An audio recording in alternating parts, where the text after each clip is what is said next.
ಹಾಗೆ ನಾವು ಕೋಳಿಯ ವೇಸ್ಟನ್ನು ಸಿಕ್ಕಿಸಿ ಆಯಿತು. ನೆಕ್ಸ್ಟ್ ಬೋಲ್ಟು ಸಹ ಫಿಕ್ಸ್ ಮಾಡಿ ಆಯಿತು. ಒಮ್ಮೆ ಮುಳುಗಿಸುವುದೇ ಬೇಲೆ ಇಂದು ಭಾರ ಆಗ್ತದೆ. ಕೋಳಿಯ ವೇಸ್ಟ್ ಸಿಕ್ಕಿಸಿದೆವು. ನೆಕ್ಸ್ಟ್ ಇದಕ್ಕೆ ನೆಟ್ ಫಿಕ್ಸ್ ಮಾಡಿದೆವು. ನೆಟ್ ಬೋಲ್ಟ್ ಇರೋದು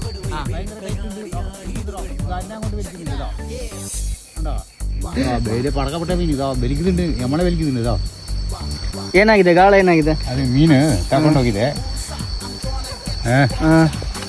ಬರೋದಿಲ್ವಾ? ಬರುವುದಿಲ್ಲ, ಬರ್ತಾ ಇಲ್ಲ. ಹೌದು, ಅಲ್ಲಿ ಬ್ಲಾಕ್ ಆಗಿದೆ. ಏನ್ ಮಾಡಕ್ಕಾಗಲ್ಲ, ಬ್ಲಾಕ್ ಆಗಿದೆ. ಇಳಿತೀರಾ? വലിയ മീന് വന്നെങ്കിൽ ഈ റിങ്കെല്ലാം പോവും. ഈ റിങ്കെല്ലാം പോവും. സ്ട്രൈറ്റ് ആവും വള്ളി. നീ എന്ത് തേങ്ങയാണ് പറയുന്നത്? മനസ്സിലാവുന്നില്ല.